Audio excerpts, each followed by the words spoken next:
Salmo 32. Bem-aventurado aquele cuja iniquidade é perdoada, cujo pecado é coberto. Bem-aventurado o homem a quem o Senhor não atribui iniquidade e em cujo espírito não há dolo. Enquanto calei os meus pecados, envelheceram os meus ossos, pelos meus constantes gemidos todo dia, porque a tua mão pesava dia e noite sobre mim, e o meu vigor se tornou em sequidão de estio. Confessei-te o meu pecado, e a minha iniquidade não mais ocultei. Disse: confessarei ao Senhor as minhas transgressões, e tu perdoaste a iniquidade do meu pecado. Sendo assim, todo homem piedoso te fará súplicas em tempo de poder encontrar-te. Com efeito, quando transbordarem muitas águas, não o atingirão. Tu és o meu esconderijo, tu me preservas da tribulação e me cercas de alegres cantos de livramento. Instruir-te-ei e te ensinarei o caminho que deves seguir, e sob as minhas vistas te darão conselho. Não sejais como o cavalo ou a mula sem entendimento, os quais com freios e cabrestos são dominados, de outra sorte, não te obedecem. Muito sofrimento terá de curtir o ímpio, mas o que confia no Senhor, a misericórdia o assistirá. Alegrai-vos no Senhor, regozijai-vos, ó justos, exultai vós todos os que sois retos de coração. Amém. Eu quero tratar do seguinte tema na exposição desse salmo: a paz depois do perdão. A paz depois do perdão. Bom, é muito importante entender que esse salmo tem como pano de fundo, como background, o problema que Davi enfrentou num tempo de guerra, quando ele se levanta do leito, passeia pelo terraço e vê uma mulher tomando banho. Diz a Bíblia que a mulher era extremamente bonita, e o olhar seguido de desejo libidinoso faz Davi dar um passo rumo à queda, mandando mensageiros verificar, investigar que mulher era essa. E o retorno foi que essa mulher era Batseba, esposa de um dos seus guerreiros valentes, que estava na batalha, Urias, o heteu. Davi dá mais um passo e manda chamar essa mulher. A Bíblia não relata como ele conseguiu seduzir essa mulher e levá-la para a cama. Quanto tempo levou isso? Que argumentos ele usou? Como ela aqueceu aos seus galanteios? O certo é que Davi se deitou com essa mulher, coabitou com ela. Diz o texto que em seguida esta mulher, passado o tempo, manda um recado para Davi: estou grávida. E agora ele está com uma grande batata quente na mão, porque o marido dessa mulher não tem casa, está na guerra.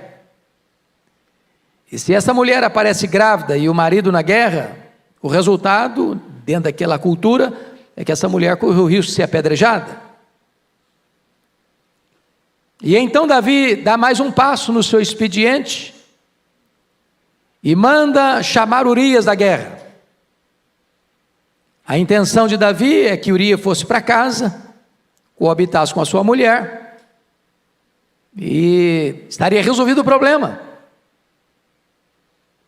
Só que Urias era um homem tão íntegro que ele não achou que seria honesto da parte dele, tendo seus pares na batalha, fora de casa, ele fosse desfrutar da intimidade do seu lar, do relacionamento íntimo com a sua mulher. O plano de Davi começa a se frustrar. Então Davi dá mais um passo dá um banquete, convida o cara, como se ele fosse uma pessoa muito ilustre, e Davi quisesse honrá-lo, e Davi consegue embebedá-lo, e Davi pensa, bêbado, ele vai para casa. E talvez ainda que não tenha relação com a mulher, ele não vai lembrar direito das coisas. Mas Urias, mesmo bêbado, não vai para casa. E agora o rei está numa situação adversa. Ele toma mais um passo, rumo à ruína. Ele escreve uma carta para o seu comandante Joabe, e disse: Joabe, bota Urias na frente da batalha, sem retaguarda. Deixa-o exposto aos flecheiros, para que ele morra. Bota a carta no envelope, bota o seu selo, e põe a carta na mão do portador. E o portador da carta é o próprio homem que vai ser assassinado. Um ato de crueldade. E Urias não sabe, mas leva uma carta para o comandante, e o conteúdo da carta era a sua própria morte. E Joabe obedece o rei e põe Urias na frente da batalha sem qualquer proteção. E Urias é morto. E Joabe manda um recado: olha, aconteceu isso, aconteceu aquilo outro, tantas pessoas morreram, tantas tragédias aconteceram. Entretanto, nota de rodapé, Urias, o heteu, também morreu. Essa era a informação, essa era a senha. Em guerra morre, né? Não é surpresa para ninguém morrer uma pessoa na guerra. Então Davi dá mais um passo. Ele se casa com a viúva. Ele era polígamo, ele tinha outras mulheres. Ter mais uma não era um escândalo nacional. Aparentemente ele estava protegendo uma viúva que precisava de amparo. E então, diz a Bíblia que a criança que está no ventre de Batseba, Deus põe a mão e o menino adoece. E Deus vai morrer. E o Davi chora, o Davi jejua, e o menino morre. E o tempo passa. A Bíblia não diz precisamente quanto tempo, mas diz a Bíblia que o coração do rei estava perturbado. Parece que estava tudo bem, nenhum escândalo público, nada para a imprensa explorar, tudo bem guardado, mas o coração dele estava desesperado. O vigor dele se tornou em sequidão de estio. Os ossos dele ardiam.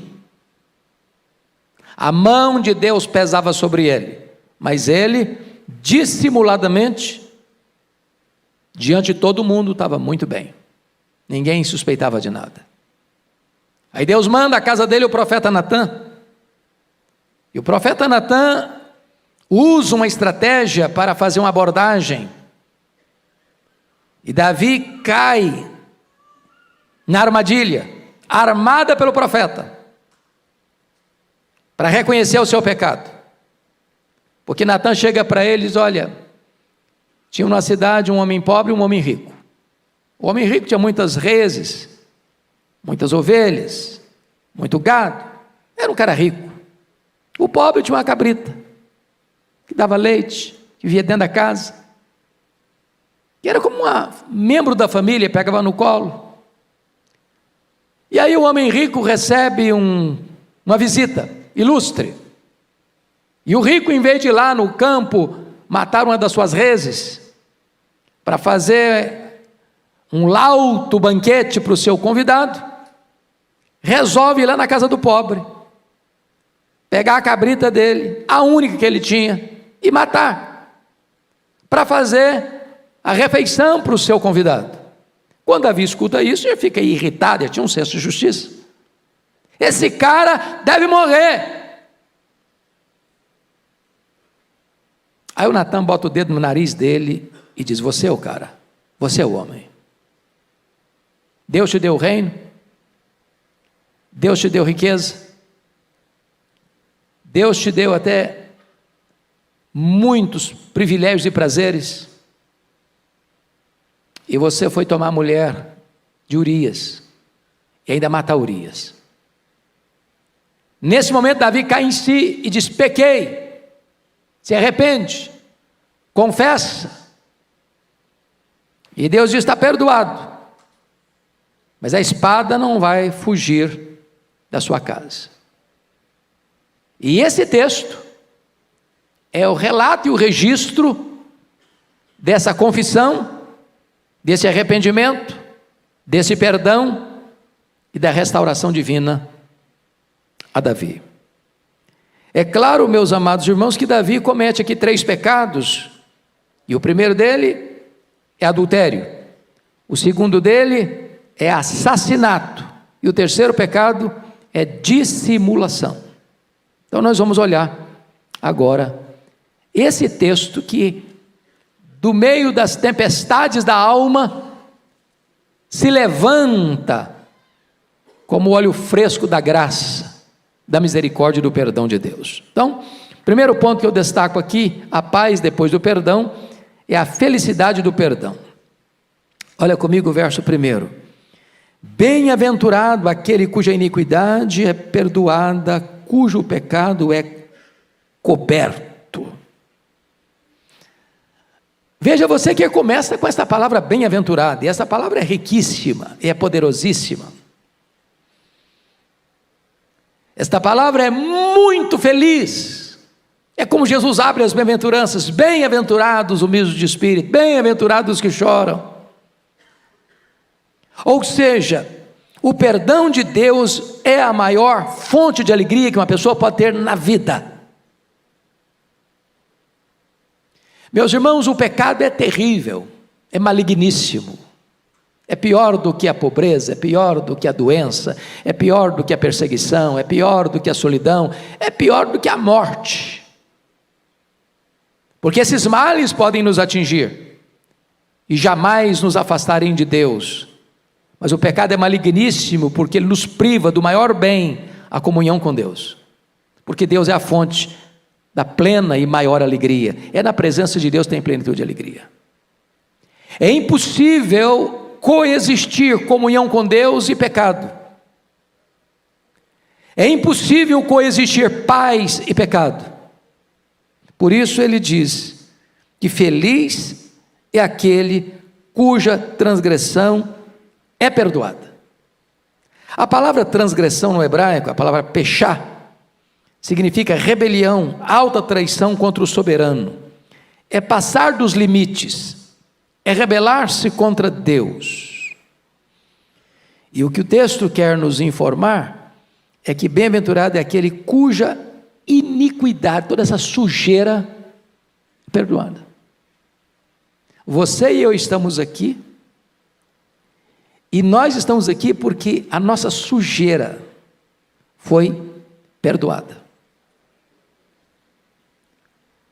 Irmãos, a diferença entre nós e o mais depravado ser humano é apenas de graus e não de natureza. Está dentro de nós todo o potencial para toda a malignidade do pecado. É isso que os teólogos entenderam por depravação total. Não há nenhuma área da nossa vida que não tenha sido afetada pelo pecado. A nossa razão, a nossa emoção, a nossa vontade. Não há parte sã na nossa vida. Como Moody, certa feita, caminhava com um irmão da igreja para uma cruzada nos Estados Unidos, e a pessoa que o acompanhava olhou para um bêbado caído na sarjeta, todo sujo, de vômito, e a pessoa disse: olha aí, Moody, que situação horrível. E Moody disse: ali estaria eu, se não fosse a graça. Nenhum de nós tem condições de jogar a pedra. Nenhum de nós tem condições, eu não faço isso, eu não faço aquilo. Não, o potencial do mal está dentro de nós. E feliz é o homem cuja essa sujeira toda é perdoada.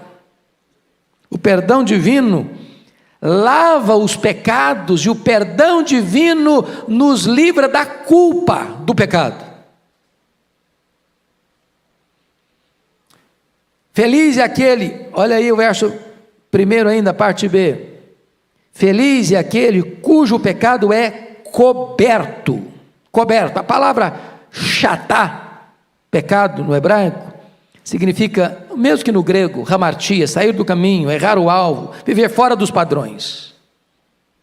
Você se lembra que no dia que o sacerdote entrava no Santo dos Santos com sangue, e derramava o sangue sobre a arca da aliança, a ideia ali é de que o pecado estava sendo coberto com sangue. Quando se olhava, não via mais o pecado, porque estava coberto com sangue. A ideia aqui, cujo pecado, está no versículo 1, feliz, bem-aventurado é aquele cujo pecado é coberto, é exatamente isso. O sangue cobriu o pecado. Deus olha e vê o sangue, e ao ver o sangue, sabe o que significa isso? O juízo foi aplicado. Não tem perdão sem justiça, irmãos. Falar em perdão sem justiça é macular a honra de Deus. Deus não faz vistas grossas com o pecado. Deus não faz concessão ao pecado. Deus jamais diz, não, isso aí não tem problema não, vou perdoar, tá, esquece, está tudo bem, tá tudo resolvido. Não, Deus não faz isso não. Deus pune o pecado. Deus julga o pecado. E toda a história do Antigo Testamento, com todas aquelas matanças de cordeiros e sangue que era colocado no altar, tinha uma única intenção aquilo, era apontar para a cruz, apontar para o Cordeiro de Deus, porque na cruz Deus fuzilou o seu próprio Filho, com a espada da lei, fazendo cumprir cabalmente a justiça dele, porque ele morre como nosso substituto, representante, fiador. Então Deus aplica o juízo no Filho, para que o sangue do Filho cubra o nosso pecado. Por isso a Bíblia diz, feliz é aquele cujo pecado é coberto. O juízo foi aplicado, a lei foi satisfeita, e então a base legal para o perdão. Mas em terceiro lugar, feliz é aquele a quem o Senhor não atribui iniquidade. Olha o verso 2. Bem-aventurado o homem a quem o Senhor não atribui iniquidade. A palavra iniquidade, a palavra avon no hebraico, é depravação, distorção moral, perversão. Aqui está o coração da Bíblia, irmãos. Aqui está a essência do Evangelho. Como assim? Aquele a quem Deus não atribui iniquidade. Alguém de nós aqui está desprovido de iniquidade? Como assim Deus não atribui iniquidade? Se eu sou iníquo? Como é que Deus faz isso? Como é que Deus resolve isso? Como é que Deus pode ser justo e ao mesmo tempo justificador do ímpio? Como é que Deus faz isso? Esse texto de Davi está trazendo à baila, à tona, a gloriosa doutrina da justificação pela fé. E você se lembra que na cruz houve 3 transações. A primeira delas, diz lá em 2 Coríntios, capítulo 5, verso 19, Deus estava em Cristo reconciliando consigo o mundo, não imputando aos homens as suas transgressões. O que é a doutrina da imputação? A palavra imputar significa pôr na conta de. Quando Deus foi nos salvar, a primeira coisa que Deus fez, Deus não botou na sua conta, na minha conta, na nossa conta, o nosso pecado, a nossa dívida. Porque se Deus botasse na nossa conta a nossa dívida, se Deus imputasse a nós as nossas transgressões, nós não sairíamos delas, porque a nossa dívida é impagável. Segunda transação da cruz, está lá em 2 Coríntios 5, 21, aquele que não conheceu o pecado, Deus o fez pecado por nós. Significa o quê? Que Deus não imputou a mim o meu pecado, Mas Deus imputou o meu pecado sobre o filho dele. Deus lançou sobre ele a iniquidade de todos nós. Ele foi feito pecado por nós. Ele foi ferido pelas nossas transgressões. Agradou ao Pai moê-lo naquela cruz. Deus aplica no Filho o golpe da lei e satisfaz a sua justiça, porque o Filho, como nosso substituto, representante, fiador, morreu pelos nossos pecados em nosso lugar. É só por isso que você pode ler o versículo 2: bem-aventurado o homem a quem o Senhor não atribui iniquidade. O camarada é iníquo, ele cometeu iniquidade, Deus não atribui a ele a iniquidade dele. Por quê? Por quê? Por que eu não tenho que morrer pelos meus pecados? Por que eu não tenho que ir para o inferno por causa dos meus pecados? Não é porque eu sou bom, porque eu sou santo, porque eu não cometo pecado? Não. É porque Deus pegou os meus pecados, as minhas transgressões, as minhas iniquidades e lançou todas elas sobre o seu Filho. E quando os meus pecados foram lançados sobre o Filho de Deus, a lei exigiu que ele morresse, porque o salário do pecado é a morte. Ele não morreu como um mártir, ele não morreu como uma vítima indefesa, ele morreu vicariamente, substitutivamente, ele morreu no nosso lugar, ele morreu pelos nossos pecados. Agora Deus não atribui mais iniquidade a mim, sabe por quê? Porque Deus é justo, e Deus sendo justo, ele não pune o mesmo pecado duas vezes. Ele puniu o meu pecado no Filho dele, para não punir o meu pecado em mim mesmo. É isso que Davi está ensinando aqui. Feliz o homem a quem Deus não atribui iniquidade.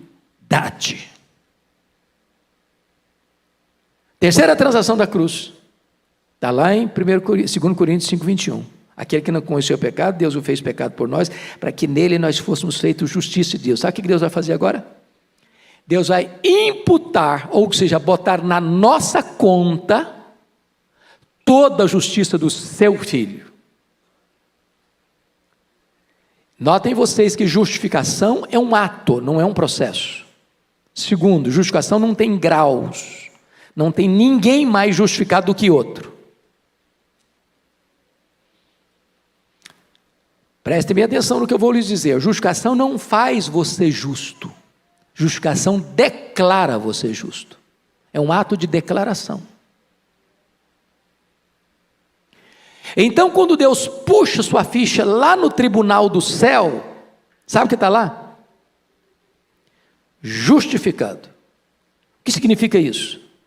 Não só você não tem dívida, mas você tem crédito, crédito infinito.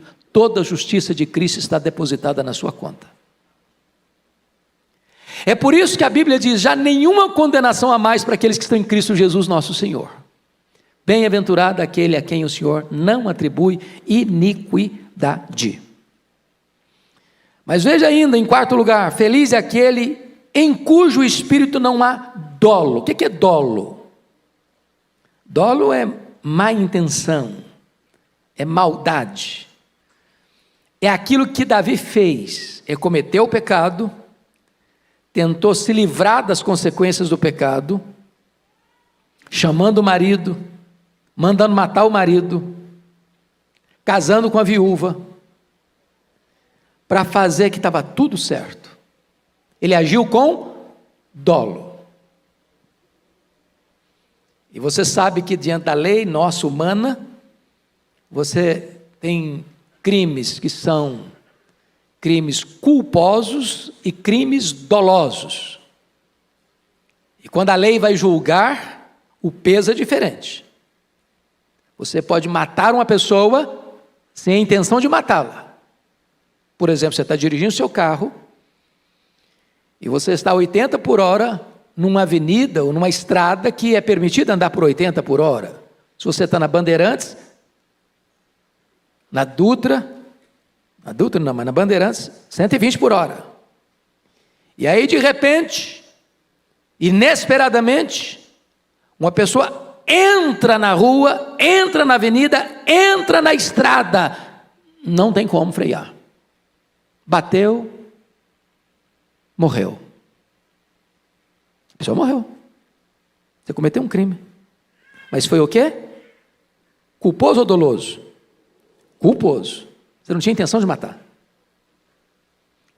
Agora, diferente, o que é doloso? Estou com raiva do fulano. E eu vou lá na loja, compro um revólver, uma caixa de bala. E intencionalmente, eu vou onde ele está. E descarrego 5 balas no peito dele. Ele morre. Esse crime é o quê? Culposo ou doloso? Doloso. O homem perdoado, o homem transformado, ele não nutre malignidade no sentido de desejar o mal, de armar esquemas para prejudicar. É por isso que o texto vai mostrar para nós essa gloriosa verdade, em cujo espírito não adole. Esse é um cara feliz. Ele não fica maquinando mal. Ele não fica lá deitado pensando, o que é que eu posso fazer para prejudicar o fulano? O que é que eu posso fazer para tomar o que é do fulano? O que é que eu posso fazer para acabar com a reputação do fulano? Não, ele não age mais dessa maneira. Então vamos para um outro ponto agora do texto, que é a infelicidade da impenitência, versos 3 e 4. Olha comigo. Enquanto calei os meus pecados, envelheceram os meus ossos pelos meus constantes gemidos. Vejam você que seus ossos ficaram envelhecidos pelos gemidos. Quando calei os meus pecados, envelheceram os meus ossos pelos meus constantes gemidos. O que Davi está falando aqui? Ele está contando a experiência dele, que viveu. O pecado guardado no coração, ele tem um poder de autodestruição incomparável. O pecado adoece, o pecado enfraquece, o pecado debilita a saúde. Nada arruína mais um cidadão, do ponto de vista físico, emocional, do que o chicote da culpa, do que o tormento emocional. Ele não dorme direito, ele não come direito, ele não tem alegria, ele não tem paz, ele não tem sossego. Ele vive nas correntes grossas da escravidão. Ele vive no pelourinho, sendo chicoteado todo dia, de dia e de noite. E isso vai reverberando, né, na vida física. Eu li um relatório, eu não sei se os médicos que estão aqui podem me dizer se essa estatística ainda é real, e eu preguei em vários congressos de médicos e de enfermeiros, Brasil afora, e essa informação era falada assim com muita clareza, que cerca de 50% das pessoas que passam pelos hospitais, os problemas são chamados causas psicossomáticas. Ou seja, os problemas da vida, a culpa, o pecado, as mazelas da vida, vão misturando aí com suas emoções, isso vai sendo somatizado, isso vai debilitando a sua saúde, vai mexendo com você. E vou lhe dizer mais, não tem divã de psicanalista que resolve culpa. Não tem remédio da farmácia que você toma e alivia a culpa. Você alivia uma dor física, mas a culpa não. O chicote da consciência não. E aqui Davi está mostrando que o problema da culpa corrói. O pecado é como se fosse uma serpente que você vai aquecer no seu peito. Ela vai te pegar, ela vai te picar, ela vai deixar veneno em você. Mas nota em segundo lugar, que ele vai dizer aí no verso 4, outra coisa gravíssima. Porque a tua mão pesava de dia e de noite sobre mim. Ô, gente, a mão de Deus é uma bênção, né? É a maior dádiva que nós podemos ter, a mão de Deus.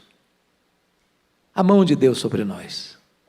A mão de Deus que protege, a mão de Deus que dirige, a mão de Deus que guia, a mão de Deus que abençoa, é a mão de Deus. E nós não pedimos, Senhor, estenda a tua mão sobre nós. É uma bênção a mão de Deus, mas a mão de Deus também pode ser o nosso maior problema. Se a mão de Deus pesar, você está frito. Tem homem que te livra, tem dinheiro que te livra, tem viagem que te livra, Não tem mudança de endereço que te livra. Não tem apartamento de cobertura que te livra. Não tem mansão que te livra. Não tem muro que te livra. Não tem nada que te livra se a mão de Deus pesar sobre a sua vida. E ele diz: a tua mão pesava sobre mim. Quando?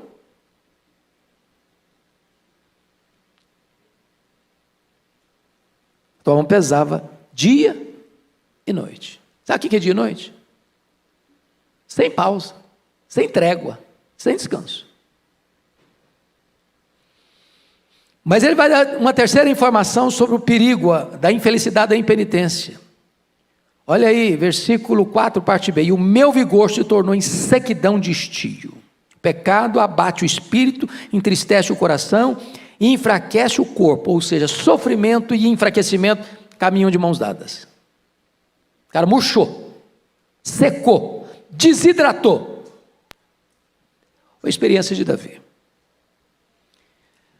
E agora ele vai partir para o terceiro ponto, que é a necessidade e a importância da confissão. Está aí no versículo 5, confira comigo. Confessei-te o meu pecado e a minha iniquidade não mais ocultei. Diz: confessarei ao Senhor as minhas transgressões e tu perdoaste a iniquidade do meu pecado. Vamos entender isso aqui. Davi está expondo o salmo, mas você se lembra que não foi tão espontânea assim a confissão, não.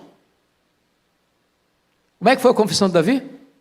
Ela foi provocada por um profeta muito inteligente. Se o profeta chegasse e falou: Davi, você está em pecado, viu, cara? Que negócio é esse, profeta? Não, o profeta chegou de mansinho, contou uma história. E o Davi caiu igual o patinho da história dele. Tem hora, irmãos, que a nossa memória precisa ser trabalhada, porque às vezes a gente vai criando certas resistências, certas cercas de proteção para a nossa consciência, para não reconhecer o erro, ou para justificar o erro. Eu pequei por isso. Algumas pessoas dizem: não, mas o Davi, coitado, foi uma vítima. Como é que uma mulher vai tomar banho de janela aberta? Davi era vítima. A Bíblia não trata dessa matéria por esse viés. Em momento algum a Bíblia bota a culpa na Betseba, embora, se ela tomou banho de janela aberta, ela não devia ter feito isso mesmo, não. Ninguém está com licença aqui para tomar banho nu, em público, ou deixando a porta aberta, ou a janela aberta. Porque hoje não é a janela que está aberta mais não, é a mídia social. Tem gente que se veste sumariamente, tira uma foto bem bonita e posta. Ela quer ser vista. A intenção é exatamente despertar desejos. Vejam onde nós vamos parar. Mas o ponto básico é o seguinte: o Davi está reconhecendo aqui que ele precisa confessar. Confessei-te o meu pecado e a minha iniquidade não mais ocultei. Em outras palavras, Davi destampa a caverna dos horrores. Abre a caixa da ferramenta. Abre a caixa preta. Joga tudo para fora. Se você pega uma ferida, por exemplo, ela está lá. Se você tampa a ferida, o que acontece com essa ferida? Ela vai se contaminando, vai gangrenando, e ela pode ser extremamente perigosa. O que você tem que fazer? Abrir a ferida, fazer asepsia, aplicar o remédio. Esconder, tapar, botar uma cobertura para ninguém perceber, não é a solução do problema. Davi está dizendo: confessei-te o meu pecado. E qual o resultado? Disse: confessarei ao Senhor as minhas transgressões, e tu perdoaste a iniquidade do meu pecado. O que a Bíblia ensina em Provérbios 28:13? Quem lembra de cor? Vamos lá? Aquele que encobre, me ajuda aí, as suas transgressões jamais prosperará, mas aquele que as confessa e deixa, alcançará misericórdia. que a Bíblia diz mais? Lá em 1 João 1,9. Se confessarmos os nossos pecados, Deus é fiel e justo para nos perdoar os pecados e nos purificar de toda injustiça. A Bíblia diz que o nosso Deus tem prazer na misericórdia e é rico em perdoar. Deus não tolera um coração duro, mas Deus habita com abatido e contrito de coração. Não importa a gravidade do pecado, em havendo arrependimento e confissão, há perdão. Isso é maravilhoso, irmãos, porque embora o pecado seja maligníssimo, tem saída, Agora vamos entender isso aqui. Arrependimento é uma palavra muito importante na Bíblia, muito importante. E a palavra arrependimento, metanoia, na língua grega, ela tem 3 implicações muito importantes. Arrependimento implica em mudar a mente, mudar a emoção e mudar a vontade ou a volição. Porque nós somos o quê? Nós somos razão, nós somos emoção, nós somos volição, certo? O arrependimento tem que trabalhar essas 3 áreas, senão, se não completar o ciclo, não é arrependimento. Talvez a melhor forma de explicar isso é ilustrar a diferença entre Judas Iscariotes e Pedro. Judas traiu Jesus, Pedro negou Jesus. O Judas suicidou, o Pedro foi restaurado. Qual a diferença de atitude entre Judas e Pedro? No ciclo de Judas faltou um elemento. O elemento racional existiu, ele reconheceu o erro dele? Reconheceu. Ele ficou triste porque errou? Ficou triste. Então, de 3 elementos do arrependimento, ele tinha 2 etapas vencidas. Ele reconheceu o erro, foi lá para o sacerdote trair sangue inocente. E ele ficou tão triste que ele devolveu o dinheiro. Não quero saber desse dinheiro, esse dinheiro não resolve nada para mim. O que faltou para ele completar o ciclo? Voltar-se. A vontade, a disposição, a decisão de voltar para Jesus. Por isso que a palavra arrependimento significa dar meia volta. Eu estou indo para cá, eu reconheço o erro e retorno. A vontade precisa agir, retornar para Deus. Porque se você não fizer o ciclo completo, você fica preso no cipoal do remorso, e o remorso leva ao suicídio, ao desespero. Pedro reconheceu o erro, Pedro ficou triste pelo erro, chorou, mas Pedro voltou-se para Jesus, completou o ciclo, é restaurado, é perdoado. Agora, notem vocês, que o perdão é resultado da confissão, e tu perdoaste a iniquidade do meu pecado. Então vamos pegar a ideia aqui do perdoar do pecado.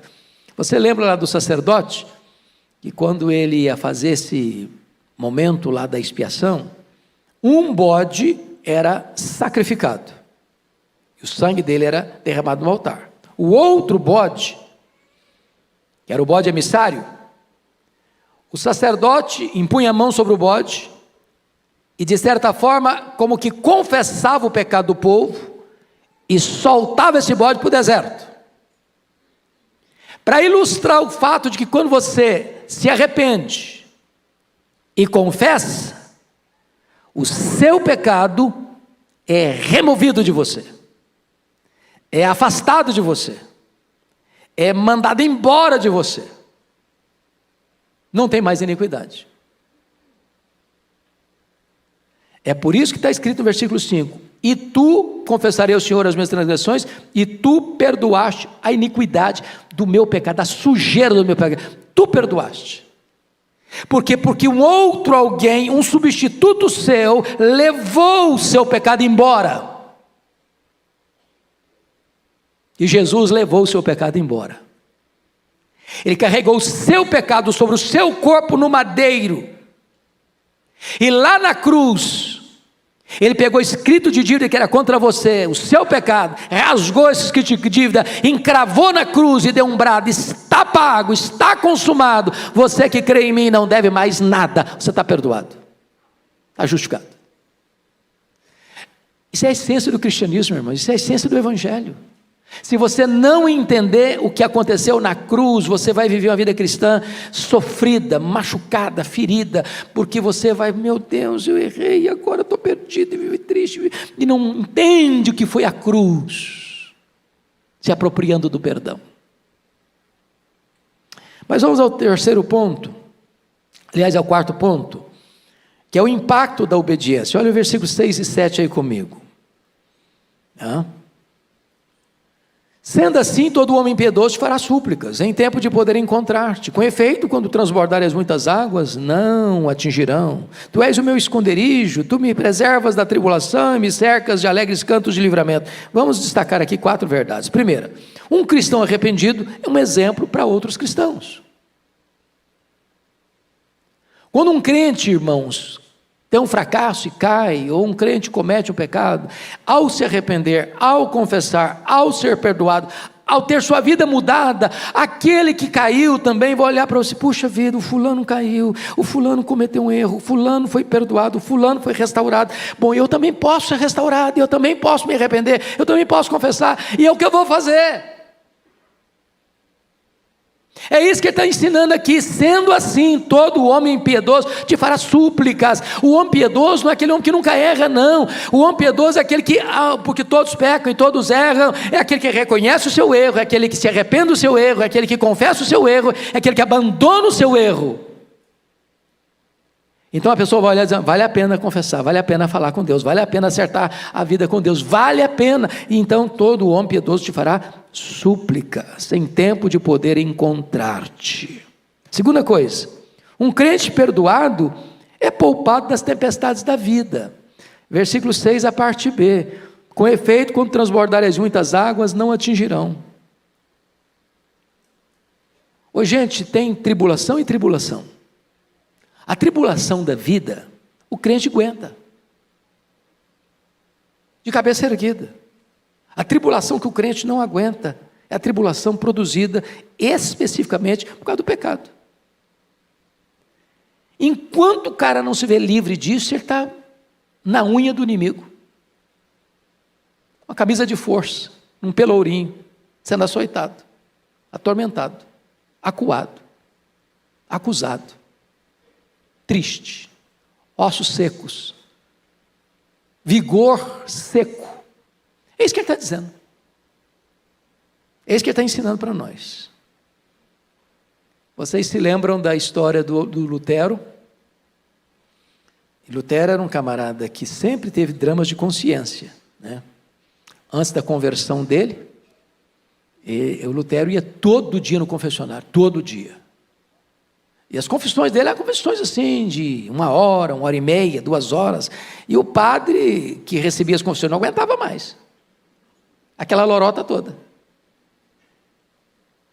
Dizem os biógrafos de Lutero que um dia o padre confessor disse para ele: ô Lutero, o dia que você cometeu um pecado de verdade, vem aqui, que eu não aguento mais essa lorota sua não. Porque o camarada tinha dramas de consciência. Dramas de consciência. Depois que ele conheceu a gloriosa doutrina da justificação pela fé, o justo viverá pela fé. Ele vai a Roma e sobe as escadarias do templo de joelhos, tentando aliviar a consciência, desesperado. E um dia depois da sua conversão, ele teve um sonho, aliás, um pesadelo. E o diabo apareceu para ele. E Lutero tinha esses dramas, para você ter uma ideia, na dieta de Worms, quando ele é levado à dieta de Worms, diante das autoridades políticas e eclesiásticas da época, com as obras dele em cima da mesa, e ele sabia que a situação ali era gravíssima, a vida dele estava em risco. Perguntaram a Lutero: você nega, você volta, desculpa do pleonasmo, volta atrás, você afirma que você não crê mais nas que você escreveu? A coisa era tão dramática que ele disse: dá para eu pensar um pouco essa noite?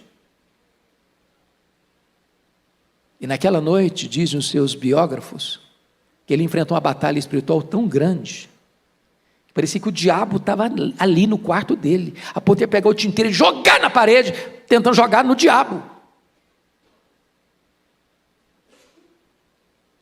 Louvado seja Deus, no dia seguinte, quando as obras foram postas de novo na mesa, e perguntar para ele: você nega? Você se retrata? Ele respondeu: a não ser que vocês me convençam pelas escrituras que eu estou errado, eu não posso me retratar. Porque não é legítimo o homem agir contra a sua própria consciência. Que Deus me ajude.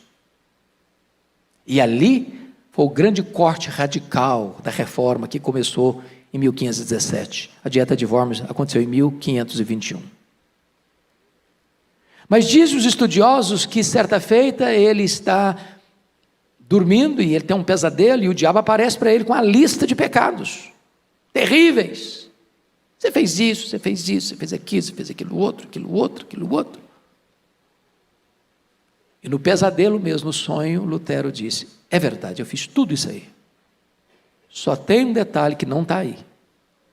É que o sangue de Jesus, o Filho de Deus, me purifica de todo o pecado.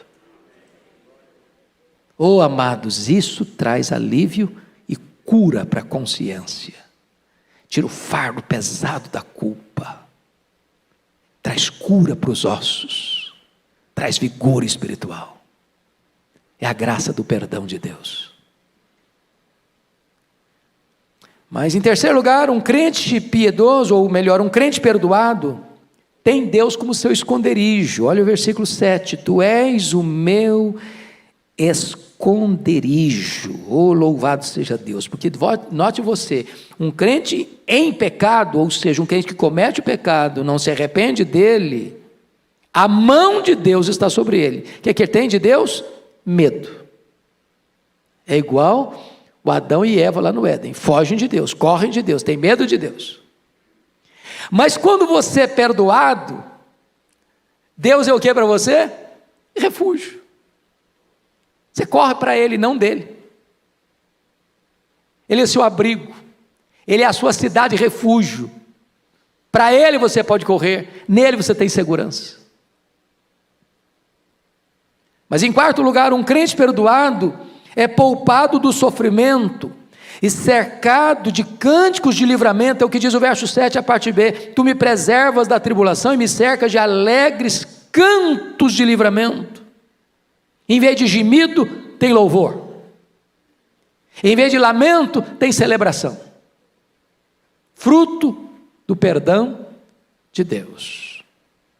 Mas me permita encerrar com mais alguns pontos, 3 pontos aqui que eu quero destacar. Primeiro, a instrução da graça, verso 8 e 9. Olha aí comigo. Veja você que agora não é Davi que vai falar não. A partir do verso 8 aqui, quem está falando não é mais Davi. Quem está falando é o próprio Deus. E está escrito assim: instruir-te-ei e te ensinarei o caminho que deves seguir. E sob as minhas vistas te darei conselho. Um crente perdoado é um crente ensinável. É um crente de ouvidos abertos, de coração sensível, que se coloca debaixo da autoridade da Bíblia. O Moody, Dwight Lyman Moody, ele tinha na capa da Bíblia uma frase, e a frase era esta: este livro afastará você do pecado, ou o pecado afastará você deste livro. Você não vai encontrar um crente rebelde, vivendo em pecado, tendo prazer na Bíblia. Impossível. Por isso, quando uma pessoa erra e não se arrepende, ela começa a se afastar. Deixa de ler a Bíblia, deixa de orar, não quer mais vir para a igreja. Parece que o mundo está contra ele, e está mesmo. Está mesmo. E aí o texto está nos mostrando que agora perdoado, arrependido, perdoado, restaurado, Deus instrui e a pessoa quer a instrução. Irmãos, a Bíblia é um livro maravilhoso. É impossível um crente viver sem Bíblia. Você pode ter igreja sem templo. Você pode ter igreja sem música.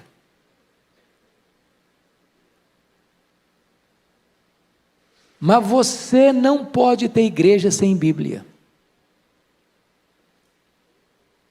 Onde não tem palavra de Deus, não tem direção. Eu quero fortemente encorajar você a ser um estudioso da Bíblia. E quando eu digo isso, eu não estou dizendo que você só vai pegar a sua Bíblia no domingo para ir para a igreja. E às vezes algumas pessoas nem têm mais Bíblia, sabia? Eu gosto das mídias sociais, eu gosto mesmo, uso todas. Eu ando com esse bichinho aqui todo dia. Mas não abro mão da Bíblia de papel. Sabe por quê? Nisso aqui você vai ter muita dificuldade de decorar. Nisso aqui você vai ter muita dificuldade de fazer uma anotação ao lado do versículo que falou com você. Estava na minha devocional, li esse versículo, coisas novas vieram à tona, e eu vou lá e escrevo um pontozinho ali que me remete àquilo que Deus falou comigo. Já me pediram N vezes para eu mudar de versão. Minha Bíblia e a igreja aqui adota a versão ARA, né? Revista atualizada. Por que eu não mudo de versão? Agora saiu a versão atualizada, né? Ótimo, para quem está começando. Eu estou com 63 anos, tenho 40 anos de ministério. Pouquinho que eu sei de Bíblia, que eu decorei, que eu memorizei, é na versão ARA. Vou mudar para quê? Se eu vou ter que memorizar tudo, eu não vou conseguir. Não vou conseguir. Eu vou manter aqui mesmo. Eu preciso trazer à minha memória a palavra de Deus. Eu preciso mergulhar um pouco mais fundo. Então, gente, se você quer ser um crente com tutano, com musculatura, tem que ler Bíblia. Mas ler Bíblia em casa. Nós estamos vivendo na melhor época do mundo. Hoje a gente tem Bíblia de estudo hoje de todo jeito. Tem Bíblia para criança, para adolescente, para jovem, para adulto, para velho, para casado, para descasado, para empresário, para empregado. Não sei das quantas. Tem Bíblia de tudo quanto é jeito. E o povo é analfabeto da Bíblia. Uma loucura isso. Você vai pregar em Ageu, o cara começa a procurar Ageu em Gênesis. Ele não sabe nem que tem Ageu. Então, para Deus nos instruir, irmãos, Ele não vai chegar no seu quarto e, fulano, eu vou te instruir hoje. Abra os seus ouvidos que te falarei. Não. Você vai pegar a sua Bíblia e vai ler a Bíblia e Deus está falando com você. Com você. Tem crente que não escuta a voz de Deus, não lê Bíblia.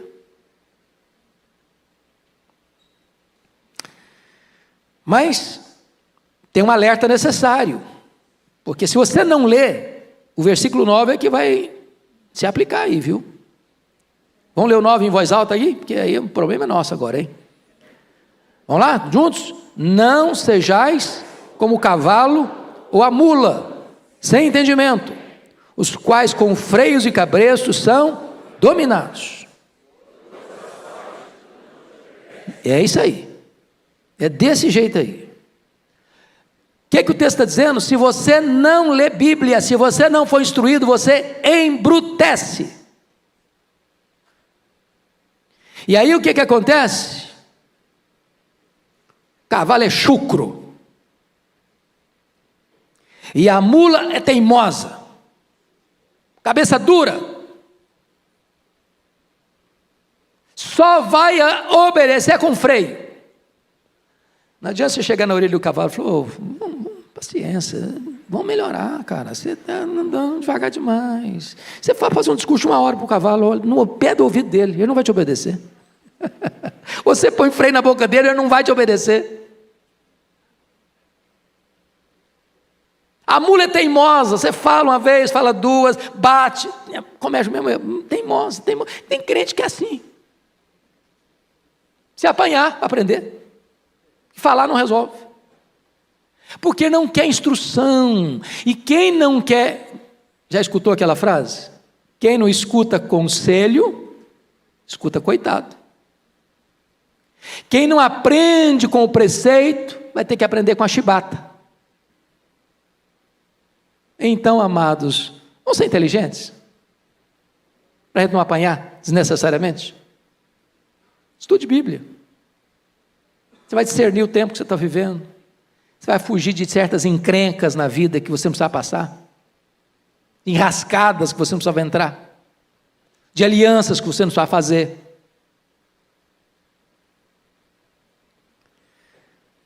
Penúltimo lugar, contraste profundo no versículo 10. Muito sofrimento terá de curtir o ímpio, mas o que confia no Senhor, a misericórdia o assistirá. Então tem dois caminhos, o caminho do ímpio e o caminho do piedoso. O caminho do piedoso é um caminho de bênção, de misericórdia, assistindo. O caminho do ímpio é um caminho que vai ter que curtir muito sofrimento. Muito sofrimento, pouco não é muito. Então esse negócio de achar que a vida está do lado de fora, a vida está pulsando é lá fora, do outro lado do muro, que lá sim a pessoa vive, lá sim a pessoa é feliz, lá sim a pessoa celebra, lá ela está curtindo a vida, balela.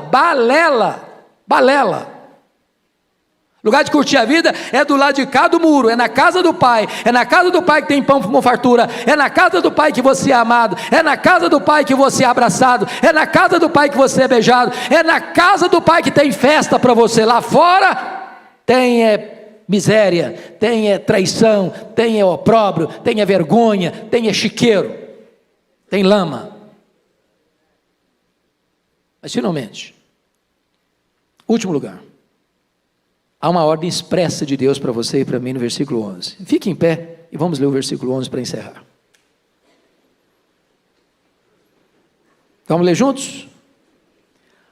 Alegrai-vos no Senhor e regozijai-vos, ó justos, exultai, vós todos que sois retos de coração. O povo de Deus tem que ser um povo alegre, vibrante, entusiasmado, porque é o povo perdoado por Deus. Portanto, a paz depois do perdão. Deus amado, nossa gratidão por esta manhã, nossa gratidão por esta igreja, nossa gratidão por estas portas abertas para acolher a todos nós, nossa gratidão pela Tua palavra, nossa gratidão pela Tua instrução, nossa gratidão pelo Teu povo que aqui está hoje, perdoado, lavado no sangue do Cordeiro, Te adorando e celebrando o Teu nome. Que a nossa vida seja para o louvor da Tua glória, em nome de Jesus. Amém.